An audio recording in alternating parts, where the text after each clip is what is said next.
Hi, my name's Mark. Welcome to the Emergent Nature channel. On this channel, we're going to discuss a new ontology of nature that pretty much solves everything, unifies general relativity and quantum mechanics, and provides a foundation for both of those. I'm not a genius. I'm no Einstein. But what I've found is that there was an enormous lack of imagination in what's called the classical to quantum transition, which occurred, let's say, in the 30-year period from late 1890s to late 1920s. This was a period marked by enormous scientific progress in understanding. But coming out of this period, we were left with ontologies that are too high a level.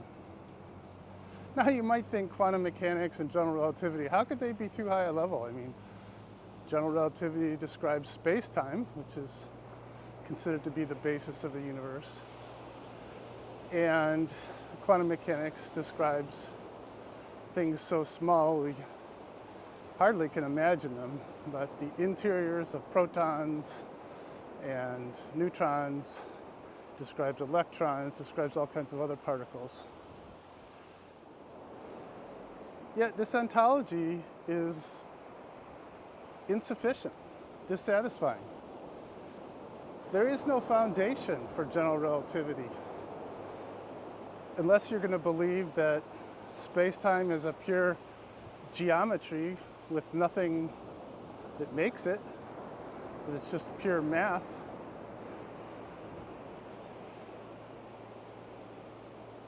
And quantum mechanics, likewise, it has major problems. But the bottom line is, many luminaries in the fields of particle physics and cosmology consider their fields to be in a crisis, because realistically, there hasn't been a huge amount of progress since 1960s, 1970s, when they kind of put the standard model together. Yeah, they confirmed a discovery from the early 60s called the Higgs particle. They confirmed that at CERN, which is a large particle collider. Since then, really not that much in those two fields, and they're just confusing. There's just a lot of stuff that doesn't make sense in those ontologies.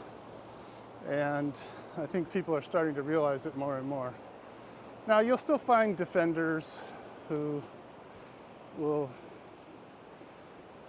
say that the fields are fine, but they're not. I mean, we should be so much farther along. They should have discovered the root implementation of nature by the turn of the century, 125 years ago. Not the turn from 1900 to 2000, but the turn from the 1800s to the 1900s. So let's get into it a little bit and what happened. We're coming along in the late 1800s, and science has made a lot of progress in the 1800s in trying to understand things, but it's still pretty much early days. They knew about the electron, and they knew about the nucleus of hydrogen, which today we call the proton. And they tried to model nature by saying, hey, we've got these things called geometric point charges. Let's see if we can use them to make a model of nature. And the idea was that a geometric point charge, which is really what it says, it's just a literal point in three-dimensional Euclidean space and absolute time that can move around and continuously emits electric potential. Now, that's an interesting concept. It's very idealistic, right? Pure geometric point charges. But it's really no more idealistic than general relativity, which says space-time is a geometry. Now, we're also going to use a geometry, but it's at a lower level. And we will recover space-time and quantum mechanics. That's not hard.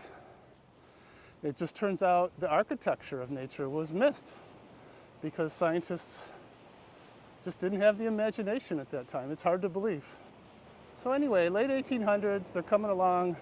They say, let's use the negative point charge for the electron and the positive point charge for the proton, try to model nature and the universe that way. And guess what? It didn't work. So they properly falsified that, and they said that doesn't work. Now they had two other restrictions in their model. One that said the electric potential emissions from any point charge must travel at the maximum of the speed of light, and that's the only speed it travels at, is the speed of light, c, the speed of the photon. That turns out to be wrong, but maybe nearly correct. The second thing they said that was in this model was that the maximum speed, the maximum velocity magnitude of a point charge was also equal to c, the speed of light. That's definitely wrong. So we can see that their model was pretty short-sighted. And at the time, they didn't even know about all the particles. So we'll get into what else was short-sighted and what else was unimaginative. Then we move on, we get general relativity in 1915. Before that, there was special relativity in 1905. And then quantum theory, quantum mechanics starts arriving and developing, I think, by 1920. And it was really kind of became the consensus theory by 1927 at the Solvay conference, which you can look up, S-O-L-V-A-Y. That's the one with the famous picture of like 3 rows of scientists in a black and white picture. Anyway, science by that time was getting comfortable with general relativity and quantum theory. For the most part, it was still a little odd, but the more work they did on theory and observations, they were finding out that, hey, you know, this stuff matches up. We can predict things, and that matches up, and we find them. So overall, things were good until, let's say, early 70s, 1970s. But let's think about some of the other things that happened. In the 1930s, Chadwick discovered the neutron. Now, the neutron is also in the nucleus of atoms. It has 0 net charge. It's neutral. And, you know, if you think about it, it's like, well, wait a second. We falsified classical theory based on this model of 2 point charges mapping directly to the electron and the proton. How would we have mapped to a neutron? Apparently they didn't ask themselves that, or if they did, they didn't spend much time on it. They thought they had already falsified point charge theory. Well, they didn't falsify, you know, all possible point charge theories. There's a whole heck of a lot of point charges theories you could come up with. Perhaps an infinite number. You could vary the magnitude of the point charges, you could have a mix of point charges, you could define whatever physics you want for the action on the point charges. You can set a different speed limit for the electric potential emissions of point charges, and you can set a different maximum speed, or perhaps unlimited, on the velocity of the point charges themselves, the velocity magnitude. So anyway, we've got the neutron now. How would you make a neutral particle, a neutron, out of just a negative and positive point charge? Well, it's clear you'd have to have an equal number of negative and positive point charges so that they add to 0. But that means you'd have to have at least 2, which destroys the whole idea of mapping point charges 1-to-1 to particles, because now you have 2. And 2 is like an assembly. And how would they behave? What's an assembly? It's like a group of point charges that implements a neutron. What would they be doing? They'd obviously have to stick together and be relatively stable. But Apparently they didn't really go back and think about that too much because, well, at least I can't find any research on it. But so that looks like that was just kind of either intentionally or unintentionally swept under the rug. There was no due diligence done at that point.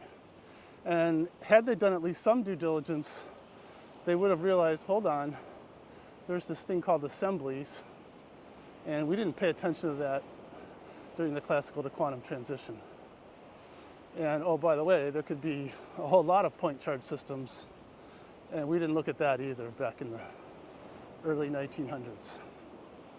All right, so we're moving on. Still, quantum theory is getting stronger, predicting a lot more particles, finding those particles, theories developing. And by the 1960s, Murray Gell-Mann, I think George Zweig, came up with the idea of quarks, that quarks would make up neutrons and protons. And the interesting thing about quarks is that they have what's called a fractional charge. So they come in charges of minus 2/3, minus 1/3, plus 1/3, and plus 2/3. Yeah. So that's kind of weird. People kind of freak out a little bit about fractional charge, but there's no real reason to. It's just a matter of how we set what is one, right? So we could have called, the proton 3 and the electron minus 3, and then, then had we done that, then the quarks would have been minus 2, minus 1, plus 1, plus 2. But, we're not going to change that kind of terminology now, obviously. It's been a long time and terminology's kind of locked in. So we'll just go with these fractional charges, but just don't freak out about it. It's just a notation thing. So, and then in 1968, the Stanford Linear Accelerator discovered the quarks. So remember, we're getting close to the 70s. Now, as I talked about before, did they go back and reevaluate the model they used to falsify classical theory? No, they did not. Again, at least it's not as far as I can find. There's some talk about something called a prion, but it doesn't really map to what I'm talking about. Now we might say, well, let's go back again to our point charge model. We've got an infinite number to choose from. How would we make a point charge model out of assemblies that could lead to, minus 2/3, minus 1/3, plus 1/3, plus 2/3, and of course 0, because we found some neutral particles as well besides the neutron. Again, doesn't seem like anybody really did that. Didn't look at an assembly architecture. Didn't really think about an architecture at all, as far as I could tell. There we are. That's basically how it went down. That's how we got into the crisis of today. Because until now, no one had the creativity to imagine a variety of point charge architectures and hunt for a point charge architecture. Turns out it's really simple. It's unbelievably simple. So we've got to change 3 things. We have to change the magnitude of the point charges. Let's just keep it simple. We're not going to go for crazy values of point charges or a variety of values of point charges. We're just going to pick equal and opposite point charges, but we got to figure out the value and make them add up to all the known particles. We have to decide what the speed of the potential emission is for the point charges. And we have to decide the maximum speed, if there is a maximum speed, of the point charges in nature. Now we're going to place those all in a Euclidean void of space and time. That's really simple. It sounds complicated, it's not. A Euclidean 3D space is just like a box with no walls. If it's basically just a huge void, absolutely nothing in it, no signals, no waves, no particles, no point charges, nothing. It's just absolutely empty and inert, I think. So you've got that as your background. And as I said, we are going to recover general relativity and quantum theory out of this point charge architecture. So, if anybody hears this and says, oh, he's saying Euclidean void, it can't be right.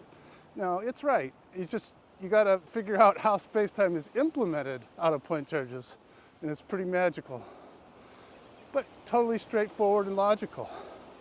Leverages the concept of superposition. And superposition is the idea in electromagnetic theory that electric potentials add. So if you're getting hit by one wave of minus potential and you're being hit by another wave of positive potential, you have to look at the directions those are going, their magnitudes when they hit you. You add that together with a vector operation, and that's essentially the potential wave you feel. So superposition is a beautiful concept because you don't have to get worried about all the different point charges in the universe at one time. You basically just do it pairwise. You can think about nature as, oh, I figure out my relationship with that point charge over there, add that, store that somewhere, figure out my relationship with that point charge over there, add that, and you keep going for all point charges in the universe. Now, good thing is electric potential falls off with 1 over the radius. So, if I'm standing here and there's a point charge 1 step away from me, I'm going to be hit with 1 over 1, or like pretty huge point charge potential from that, emitted from that point charge. So if there's a point charge 10 units away from me, by the time it gets to me, the magnitude of that potential is going to be 1/10. If there's a point charge 100 units away from me, by the time it gets to me, it's going to be 1/100th. So the universe is a big place. So the point charges that are far away, while they do interact with your point charges, they are also a very small impact. So they would have to be grouped together like in a planet or a sun or a black hole in order for those to have a significant effect on you.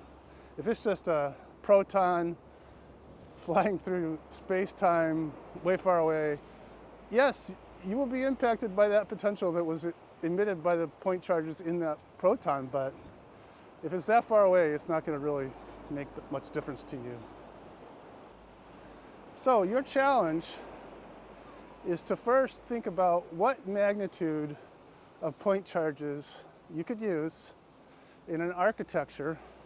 So this means a group of point charges, so that the superposition of all those point charges is going to add to the values that we're looking for in particles. So let's go over the charges again. We have -1, -2/3, -1/3, 0 or neutral, +1/3, +2/3, and 1. So what is that? 7 charge values you have to be able to produce out of a group of point charges. Think about that. Think about what the magnitude of those plus and minus point charges would be. You're going to obviously have to have different numbers of them in each particle to add up to those values. And give it some thought. It's not that hard. Keep it simple. Don't get complicated. Use the minimum you can use. And come back for more on this channel, where we will dive into the details about how point charges implement nature and the universe.